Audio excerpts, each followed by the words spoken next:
All right, introduction though. All right, welcome to the SC podcast.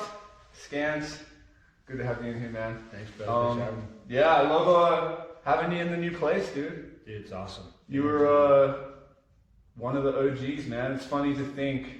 I was thinking about this yesterday with you coming in, that you were one of my first lessons ever in Farmington.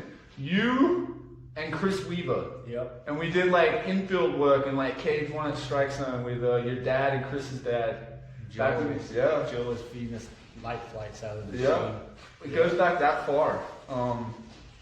Yeah, man, it's just been a crazy, crazy ride, dude. So just all I do on the podcast, man, it's like I want to share your story. So the youth, the people out there, and I want to touch on your whole story, man, because I've been watching it from the sidelines. Just even now, like playing the game is nothing to what you guys are going through now. Yeah. So just even to talk about that and sit down and hear the whole story, because I'm really excited to hear it. Just from me and you getting to chat, because we don't see each other too much anymore, but just to hear the whole story from your eyes. But it's really, really powerful, man. Yeah. It's been really cool to see. But let's just get into it, man. I'm gonna go way back to the beginning. Okay. So you grew up in Farmington, Aztec. Yeah, Aztec, New Mexico. Wrestled, played football, did 4-H, showed pigs and steers growing up. Yeah.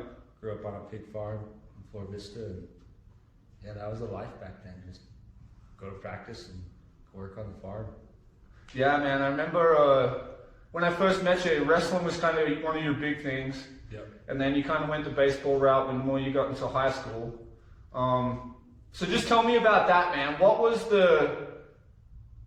the shift where you knew you wanted to be a baseball player in youth? I was just me coming out of going into my junior year of high school. I had a couple offers wrestling already, and I was coming out of wrestling every year just hurt and beat up. Never got to play high school ball coming out of wrestling until my senior year. I just beat up coming out of it all the time. I was cutting 15 and 20 pounds every season, trying to get down to a weight that I thought I was going to win at.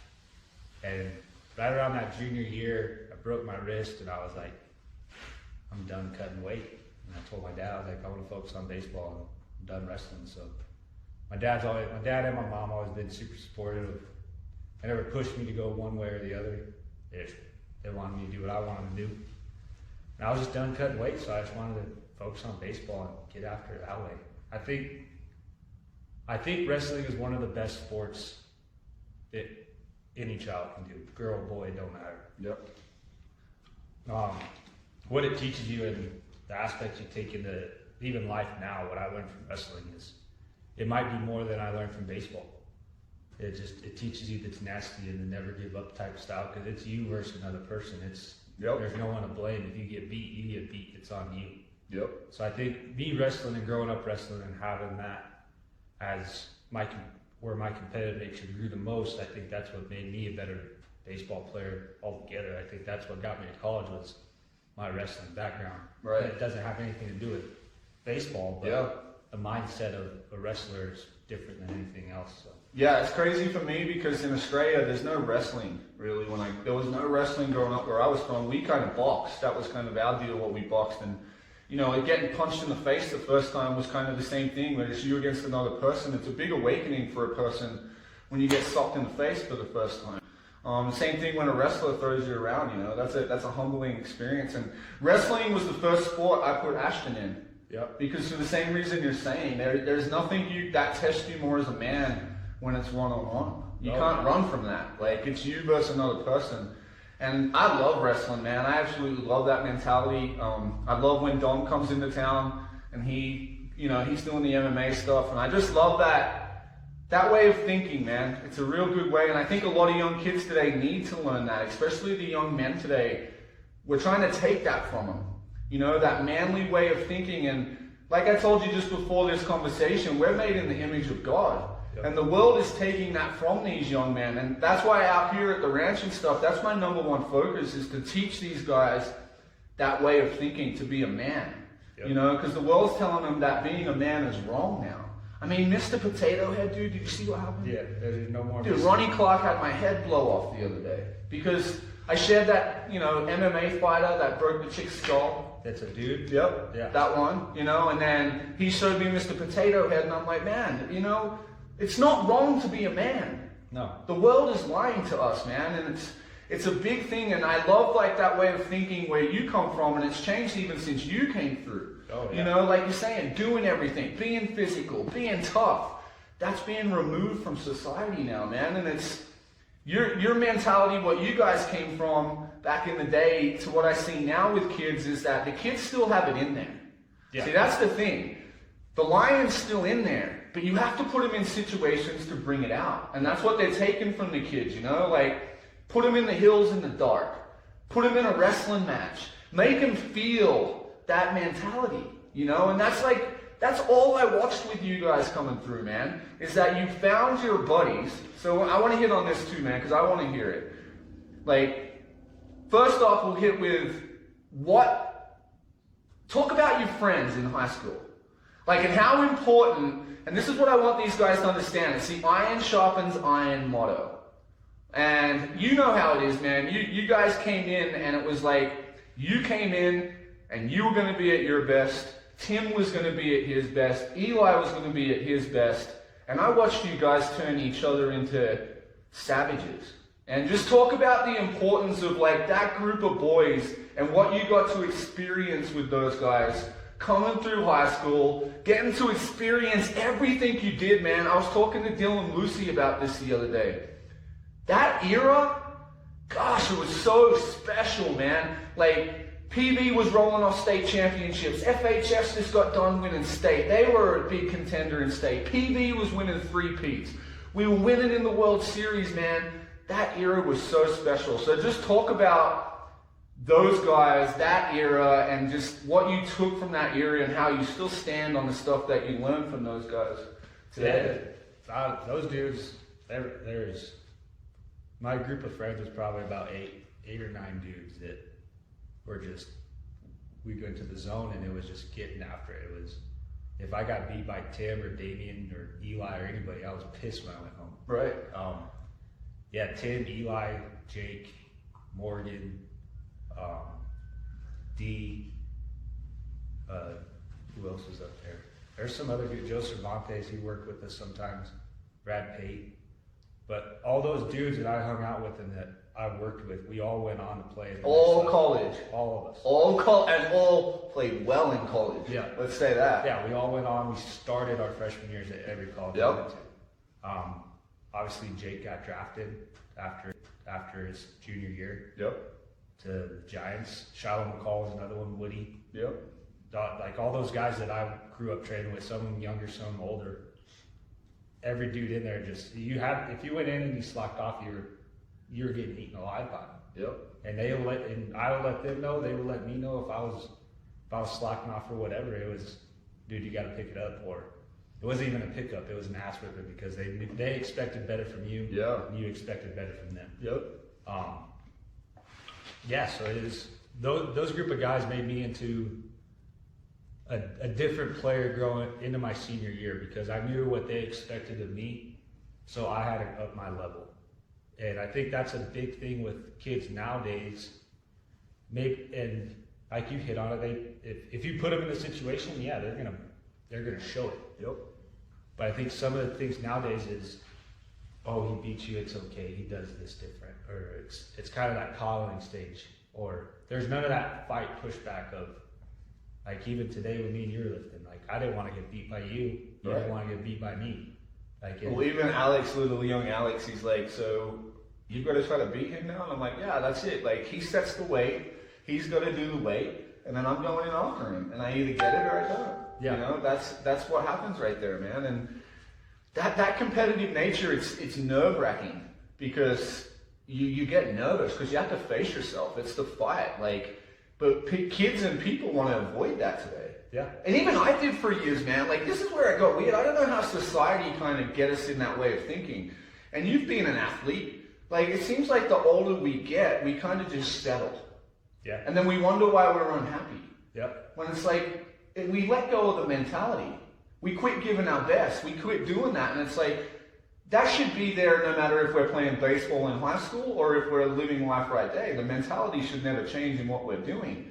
But for some reason, society sucks you in, especially being an ex-athlete, and then you're like, oh, well, I'm just going to kind of be like this. It's kind of like, I did that already. I don't have to do that. Right. There's that mentality. And I was in that mentality probably less than a year ago. Yep. During the summer last year, I mean, we were doing other stuff, and I was busy doing, building my cornhole boards and stuff. But I would wake up in the morning and go to work, come home, work on that, and I would just be like, all right, that's my day. Yep. And I just got this, and then one day I woke up and I just felt like shit. And I'm like, I got to start working out. I got to start getting back into it, because I would just wake up every morning. It was just the same type of thing. And I was lethargic and I didn't want to do it. And I would make excuses of why I didn't want to do it. Like, oh, I've worked 12 hours a day out in the oil field. I came home and put in another 4 hours building boards. I don't want to spend an hour on myself, making myself better for my family and my friends and everybody else. It was, oh, I worked my butt off for 24 years trying to be an athlete, you know? Yeah, and it's a mental trap. Mm-hmm. Like, it's not who we are, but it's like, that's what the world wants you to do, is just get lost in a rut. And then people wake up 20 years later and they're like, man, why am I miserable when I'm 50? Yeah. And I haven't done anything. And it's like, it's the same thing, man. Like, for me, if I'm at my best, I can handle what life throws at me. Yeah. If I'm not, it breaks me. Yeah, and it's that savage mentality. You see, it's always the life, whatever's happening in our life is revealing something to us about ourselves.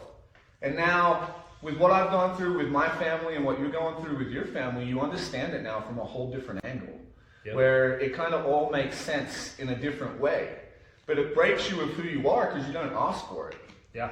You know, and then you have to adjust to the situation that's coming at you, and you have to let go to something bigger than yourself. And man, as an athlete and just with everything going through and understanding that mindset, I'm so much better for my family as a man if I have the mentality that we have. Like, and I say this to Shiloh too, like, as a man, we need to feel that, like, aggression and testosterone, and like, man, I'm protecting my family. My family looks at me as, you know, we're their safety nets. Like, you're the protector. And when we don't feel that way, we leave them unprotected, you know, because we need to be there from them. We need to be the rocks for our family. But if we're not being the rocks for ourselves, how can we be that for others? Yeah. You know, and we don't know it because the world just sucks you in. And I remember, dude, I was in that same stage, man. I would bitch a lot, complain about life, make excuses, complain why my life failed, and all this crap that I knew better. Yeah. It's crazy. Like, we know better. We know what makes us win. And I would sit there and complain, and, man, it was just misery. Yep. It was just an absolute, like, hole to be in. And it was like living hell on earth. And you're not happy, and you don't live who God created you to be. And that's all I try to get everyone to understand, man, that I get to be around every day is like, man, life is precious, dude. Yep. You know, life is precious. Like, work isn't life. No. Why do we get so caught up on, like, I'm an oil field worker or I'm a coach, and it's like I'm working. Why do we get in that mindset, man? Yeah, it's a tough one to answer, man, because I find myself still now, like, I'll be worrying about work like, I'll wake up out of a dead sleep of something I didn't do that day. Right. And it's like, why am I thinking about that right now when I'm home with my wife? Yeah. I should be spending time with her and not focusing on that and giving her my attention. Right. Instead of flicking off and going, oh, did I check that well today? Or did I do something in that coaching or when I was coaching? I know what you're saying, man. It's a tough thing to process, but I think once you realize that you do it, it's easier to catch yourself and bring yourself back to the present moment. Right. That's a big thing I think a lot of people don't live in still to this day. And I mean, we catch ourselves a lot. It's not living in the present moment. It's not enjoying it's not enjoying the life that is in front of you. It's worrying about stuff that you've already done or that's in the past that you have no control over. The present moment's the gift, dude. And I always say this is like, how come the moments that we have where we're in the present moment, they're the ones we take with us forever? Yeah. Like if I ask you, hey, go back to the World Series, you remember this about you? You'll be like, I'll remember it like it was yesterday. Yeah. But if I ask you, what have you done every day for the last year? Yeah. No. You don't even know. Yeah. Like that's crazy. That's how people live their life, and they'll have one moment here, one moment there, and that's all they'll take with them, man. And they'll have all this time in between where we're wasting. And it's like, just think about this, man. God blesses us with a wife, and He wants us to experience everything we can and have the best relationship possible with them. But when we go home, we're thinking about work. So like, I remember that, dude. I remember I got slapped in the face so hard, man, because I was trying to build Strike Zone, and like I was taking it over, I was owner, and like all this pressure just on. And COVID hit, and I spent 90 days at home with Jolinda every day, and we didn't have one fight. And I was like, what does that truly mean? Yeah. Like, I'm out chasing the world and chasing this, and my family is struggling. Like, is that really that important? And I'm like, it hit me so hard. And even like I told a guy the other night, man, since I've moved out to the ranch and made this choice, I've had more family dinners in the last month than I've had in the last 5 years. Yeah. And that's important to me. Yeah. And it's like if I was still chasing the world that way, and God's going to do big things here, it's not like I'm still not getting after it in my business, but I was chasing a carrot that would never show up. Yeah. And we would fight, dude, because I would be like, you know, I'm busting my ass, this and that, but I wasn't being a good husband at the time while I'm busting my ass. And she needed, you know, and she needed me to be a husband, and God breaks you into this, like, who we were. And I said that in a post this week where it's like, isn't it funny how God brings people into our life, and we'll get onto it right here with you and Ashley. Like, He brings people into our life that end up changing us into people that He wanted us to be. Yeah. So, I mean, let's talk about Ashley, man. You go off into college, you go Frank Phillips, Yep. Seward, Yep. and Campbellsville. Yep. Great run, great college career, succeeded everywhere. But when you went to Kansas, that's where you met Ashley. Yep. Now, let's just talk about that, man. You guys have been together for a long time. She's your wife now. Just on the way to have a kid, which we'll get into in a minute. But just talk about the influence that she's had on you as a man, and just like the positive influence even to get to this spot, like just what you've gone through and everything, man. Let's hit on. Yeah, I'll tell you a funny story. The first time I met her, I was sitting in like the rec room at the pool table and stuff there. And this girl kind of looked similar to Ashley. And she was in there first, this other girl, and she was like dressed up. She had like pants and t-shirt and all kinds of stuff on.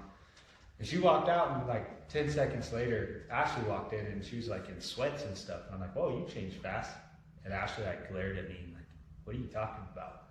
And I didn't even I messed them up on the first time I ever met Ashley. Yeah. After that, throughout that year, we started talking and stuff, and yeah, it just kind of grew into love, you know. I don't know. She's the love of my life. It changed me in a place where, like, when I think about doing something at a certain point, it wasn't just me anymore.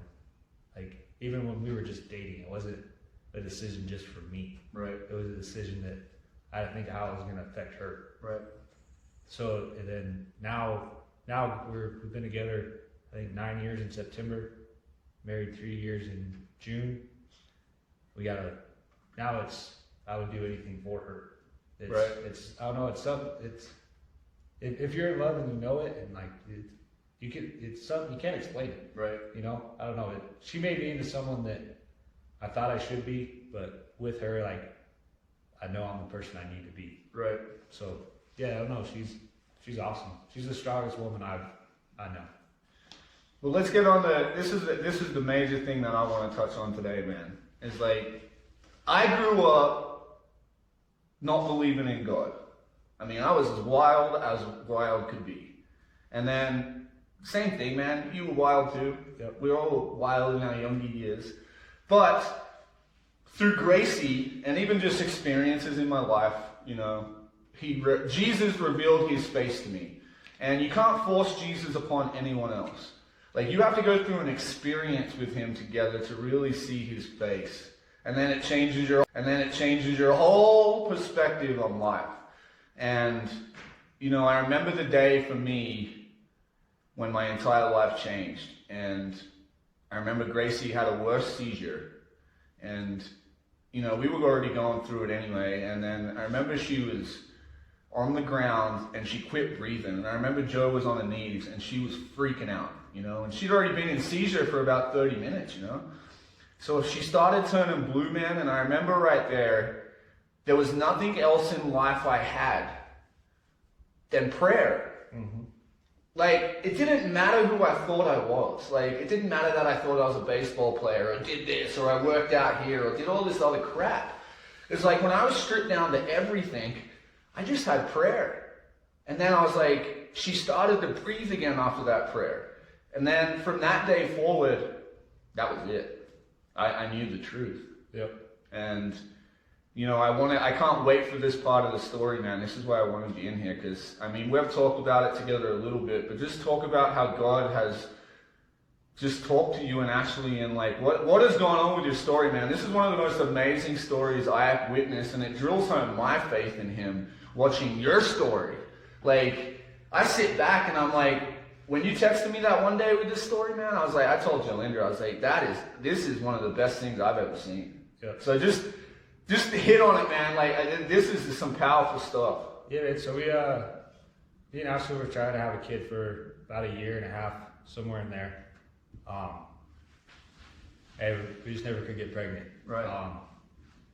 About that year and a half mark, Ashley, she got a blood test to test for like hormone levels and stuff like that. It came back that she had some low AMH levels and DOR, which is diminished ovarian reserve, so she didn't have any eggs left. So we started doing some research on what our options were and what we could do. We found Caperton Fertility Clinic in Albuquerque. The main doctor there, it's him and his wife are the main doctors there. Dr. Lee, he has so many like recommendations and doctorates, and he's one of the only dudes in the Four Corners area that has all this stuff for him. So I was like, oh, let's go try it. Let's go see what he says. So we get down there. They run some more blood tests and stuff with Ashley. We sit down with him, and he tells us right then and there. That's one of the reasons I think we went there and why we stayed there, is because he was straight up with us the whole time. I think God is the one that, God most definitely pushed us that way. But he sat down with us and he goes, all right, I'm gonna be honest with you. There's a way where we could just do it with shots and just keep trying. There's like a 10% chance we would get pregnant. With IVF, where they go and take an egg out, and then fertilize it with my sperm, they give us a 33% chance. So odds are still not great, you know? Right. So we were like, well, let's go with the most percentage chance. Like that's what we're here for. Like, let's do it. So that was about, I think it was 6 months. Ashley was on all kinds of shots, meds, shots in her stomach throughout the whole summer. And this is why she's most definitely the strongest person I know. Right. She had shots in the morning in her stomach, 3 or 4 shots in the evening, and she took it all in stride the whole way through. So we go back a couple more times, are looking for follicles and looking for how many we're supposed to get. About a week before we go up, like, all right, everything's looking good. You have 5 mature follicles, 2 mature follicles, which should mean we should get 5 mature eggs, 2 immature eggs. Right. So we go back for the egg retrieval. They do the egg retrieval. Me and Ashley are sitting in the room, and the embryologist comes in. He goes, I have some bad news. We got 1 egg and it's immature. And me and Ashley at that point were just like, what? How does that happen? Right. You know? And another reason, the good thing about that clinic, a lot of clinics don't do this, if they get an immature egg, they'll let it try to mature. So that was another godsend. It the reason we were there. Yeah. So that drive was a point when I knew there was a point in that drive. I remember when we got to Cuba, because that whole drive home, it was me and Ashley just sat in silence. It was devastating, you know, like this was our chance, and we have one immature egg.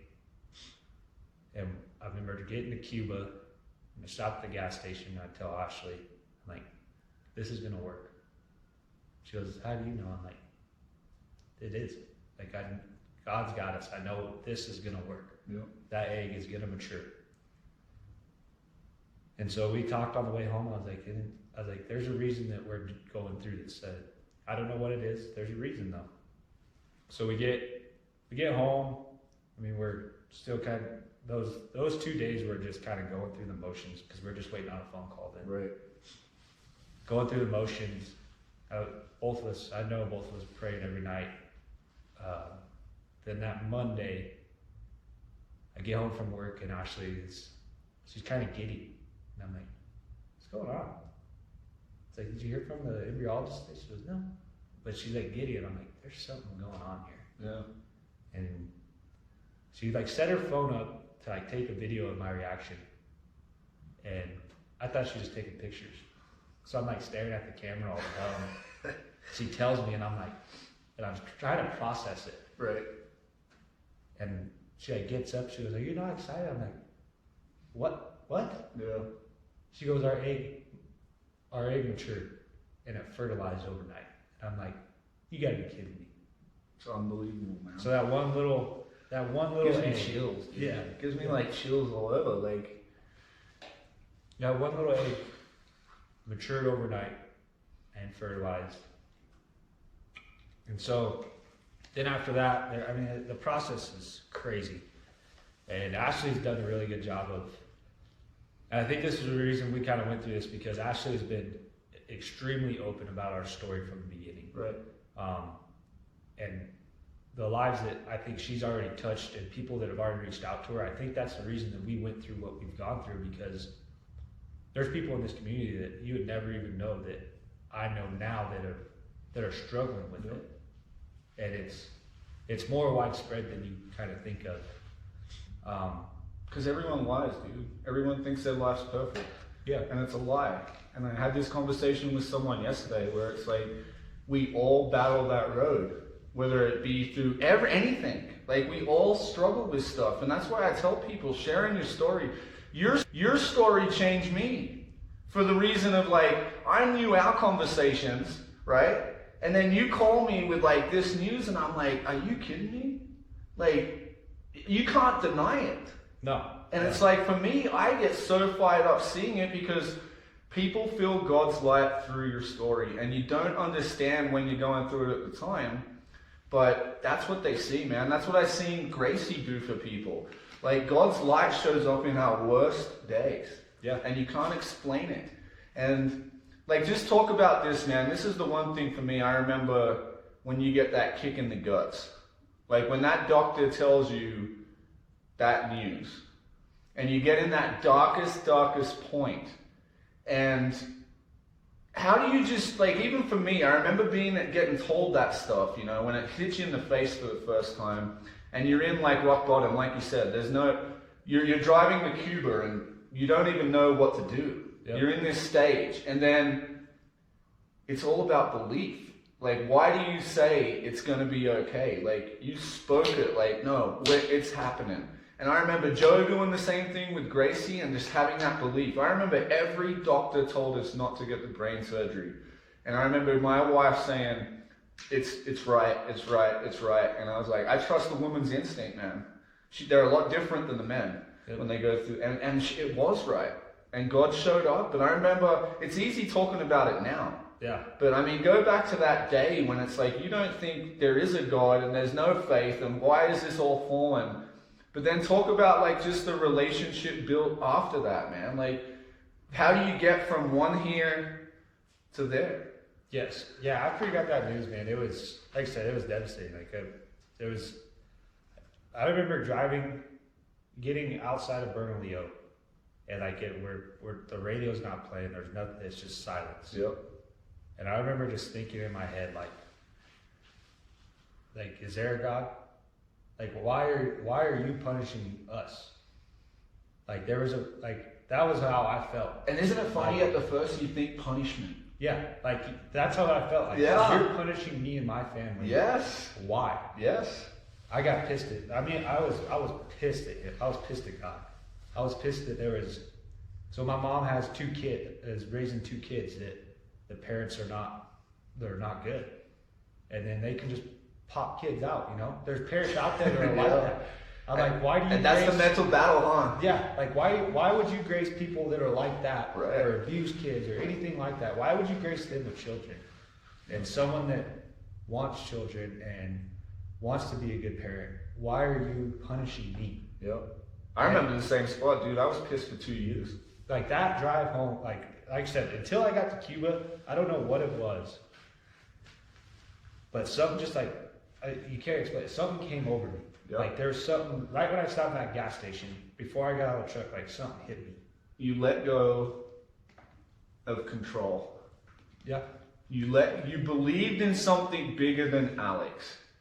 It was the same thing with me, man. It's like I was pissed for 2 years when that stuff went through with Gracie, and I would fight it every day, and I was so dark, and I was just angry. Why? Same thing.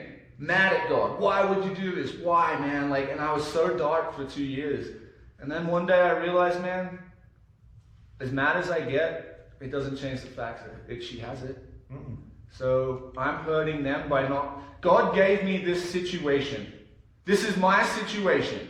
This is what he gave to Jolinda and my family. He gave us this situation. Now, I can either pout about it, or I can say, you know what, this is the situation God gave me. I'm going to be the best person I can be for the situation he gave me. Yep. And then you know what? You say that, and he takes you on that journey. You always go through stuff. It's always there, but you build that relationship together, man. You shift into this belief of something higher than yourself. And he showed up in moments in my life, man, where I'm like, he's shown me the truth. So for me to deny it, knowing the truth and he showed it in my worst thing that's ever happened in my life with my daughter. Mm-hmm. How do you explain that? So at first, we think it's punishment. Yeah. It wasn't. It was his greatest gift to us. Yeah.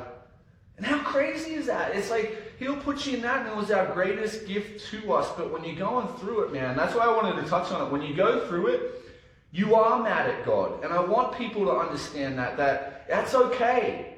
It's normal feelings. But he's breaking you down into saying, man, it's okay, man. Just trust me. I'm taking you where you need to be. This is going to be powerful. Trust. And man, he changes you into something else, man. The growth, it's the thing that we talk about. You don't grow unless you're uncomfortable. Yep. And that's what he does. He makes you uncomfortable. He takes you to those places that are going to make you uncomfortable to grow. Dude, exactly. Where there's no other way except you have to rely on him. Yep. That's it. And I tell you what, if he didn't send Gracie to me, I don't think I would have known him the way I needed to.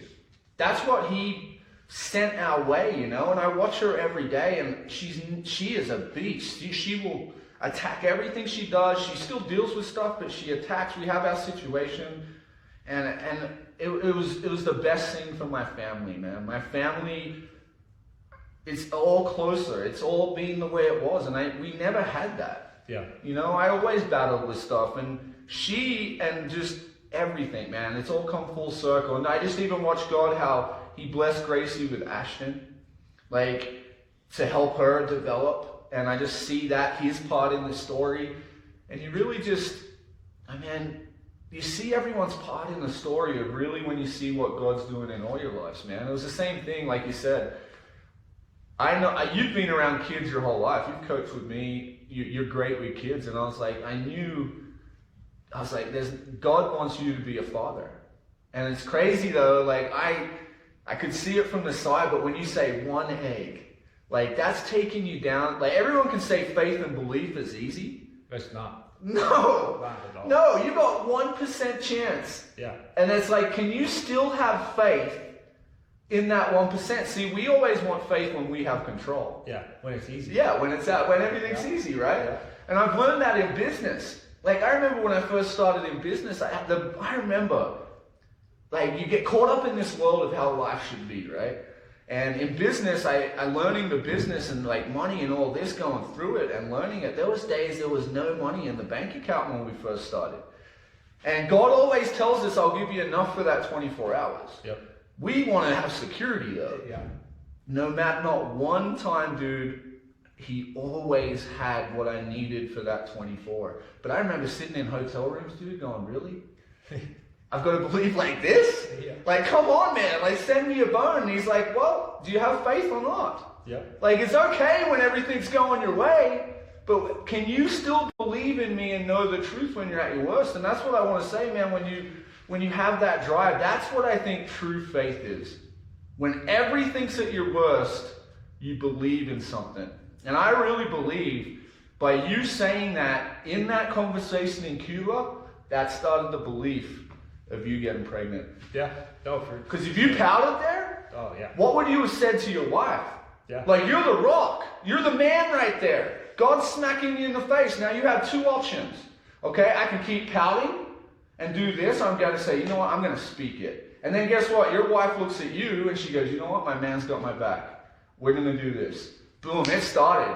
And then you watched. And now it's like you say, you've announced, like, it's so cool to watch.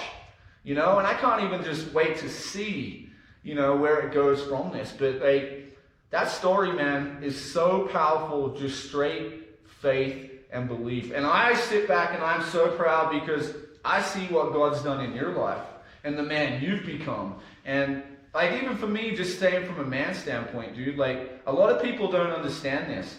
When you and Ashley were searching, you manned up and started making cornhole boards. Yeah.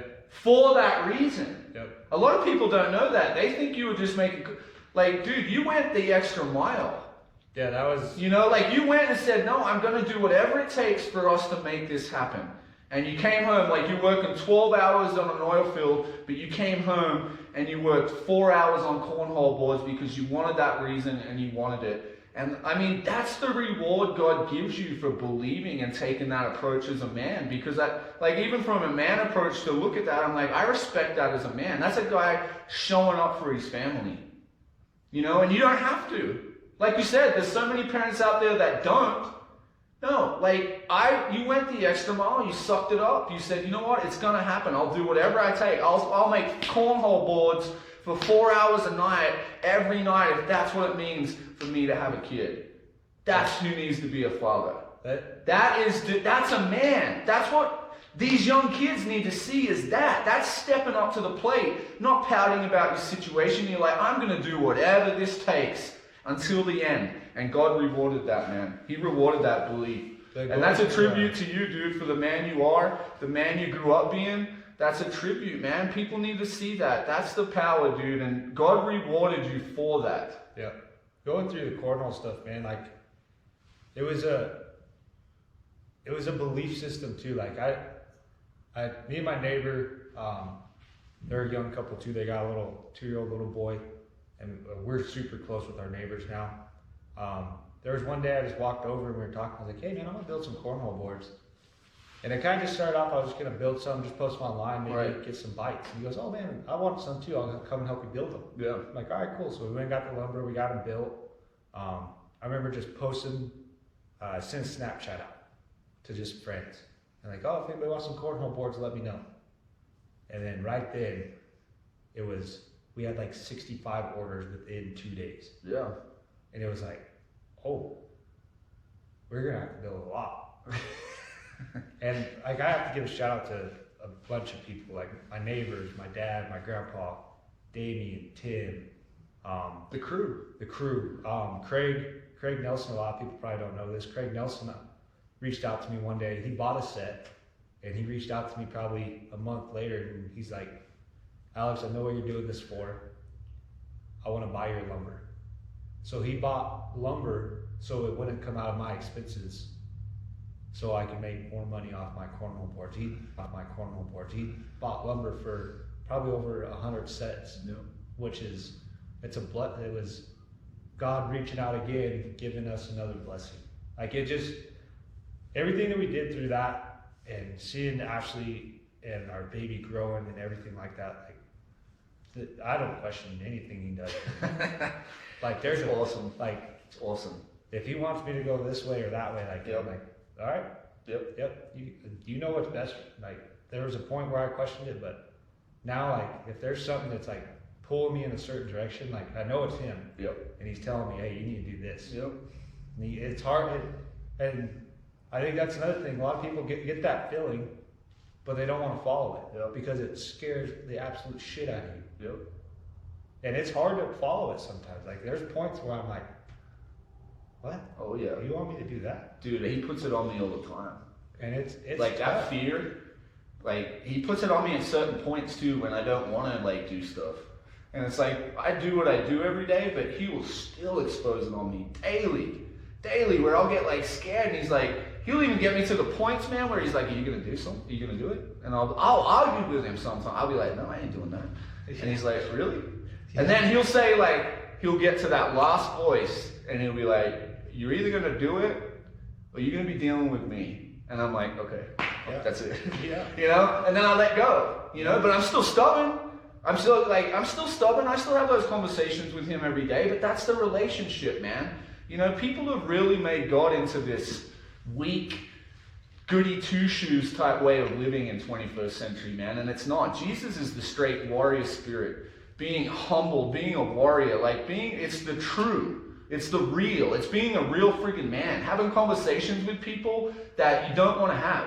You know, and that's it, man. Like iron sharpens iron. Someone sent me to this week. When iron's sharpening iron, there's friction. There's sparks. Because it's uncomfortable. You don't like those people. You don't like it. I don't like those people that, like Goggins says this, I don't like those people that call me at 4 a.m. and say, get your shoes on, let's go for a run. You want those people that are always like, it's okay. But here's the deal, man. Those people that think they're doing that person a favor by coddling them, you're sending them out in the battle unprepared. You're actually hurting them. So you think you're doing them a benefit, but you're not. You're lying to their face. You're not a true friend. You know, and that's what this gets to me today, is that so many adults that say they believe in God and say they're this and that, they won't have those real conversations with kids. You know, I've had some 13-year-olds in here, man, that the sex talk has come up when we're lifting. And you know what? I can sit there and go two ways, all right? And I share my story because my story was like, this is our testimony. And it's like, I can sit there and go, you shouldn't do that. Don't you dare. Like, you're wrong for thinking that way and act like a saint. God didn't make us saints. We're sinners. You know what? In my story and my testimony, I lost my virginity at 13. I didn't know what I was doing. And now if they ask that question, I'm like, dude, I lost my virginity at 13. I had no business messing with that stuff. I didn't know what I was doing. Be smart. But the reason they're asking us is because it's in their life. It's showing up. I've had college kids ask me about cocaine. You know, what's cocaine like? And I'm like, okay, do I rip him here? Or why? I'll just be honest. Like, because it's in their face. And they need these people to know that have been in these situations, that have gone through this, to say, listen, dude, pull it in. Pull it in. You don't know what you're messing with, and direct them. And then guess what? When the situation shows up and the battle shows up, they're prepared. But if you don't share that with them, you send them out into the world unprepared, and then what does all these people do then? The kid makes a mistake and they rip his ass. And they go, oh, that kid's a piece of crap. He's a loser. I can't believe he did that. Did you share your testimony with him? Did you teach him for battle? No. But everyone rips. You know, and that's what pisses me off about the world today, man. I'm so sick of this. I'm so sick of this. I'm sick of people hating on others when they do better for themselves. Or they chose this route. Like, I thought about this. Like, if a kid chooses this route and a family chooses this route and that's the best for their family, why not support them? Why bash them for choosing that because you don't understand it? It's so negative in the world, dude. Like, I told a parent this the other night. Like, you've got to tell them, forget those people. Do what's best for your family. People are going to talk. It's just the way it is, man. Yep. But if they're talking crap, they're insecure. You make them bring something out in themselves that makes them insecure. So you know what? Anyone that I get that feeling with, dude, go live your life. I'm not going to deal with you. Like, I wish you the best. Yep. But I'm going to put myself around the people that God has put in front of my eyes every day, man. And I've had to learn this where it's like we get so focused on everyone else. Yeah. All the things that don't matter, all these people, and then the people that God does have in front of our face every day don't get our best. Yeah.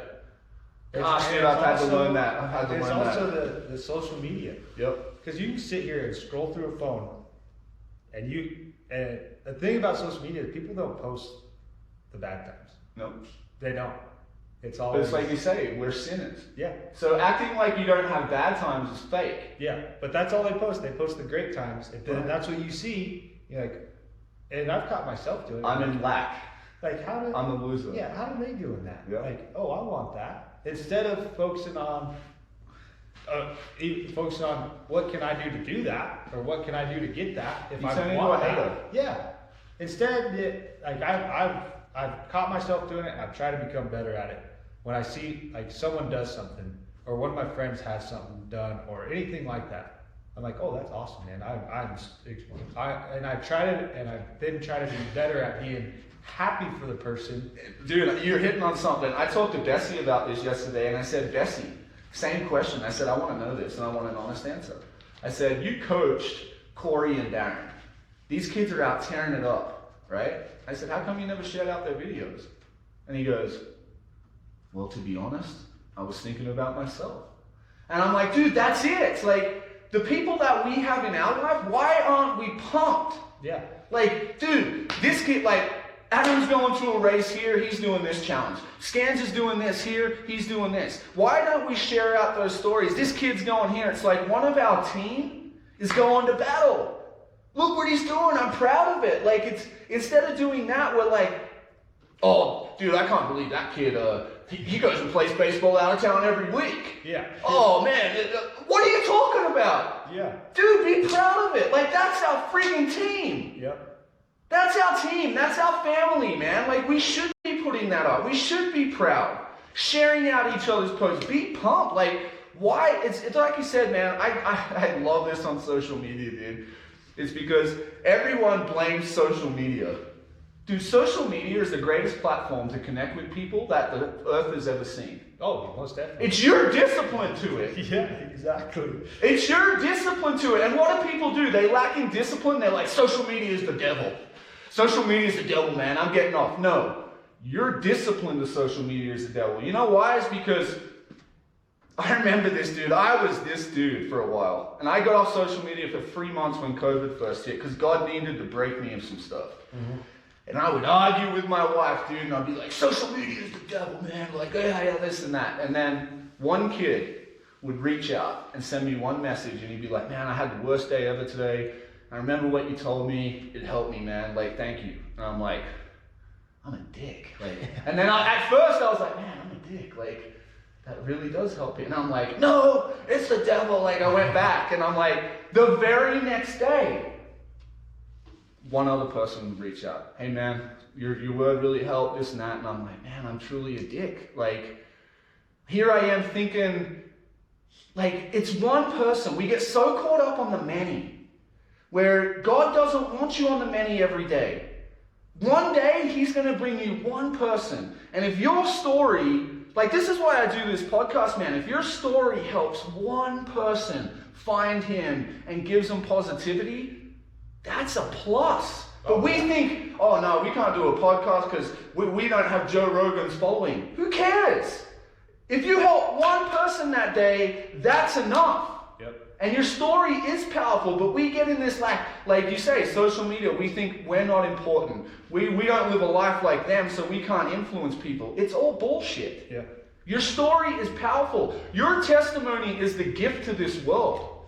No one's walked in your shoes. So why do we go in this day, we try to live through someone else's story and wonder why we get depressed and upset, because you're trying to live someone else's life.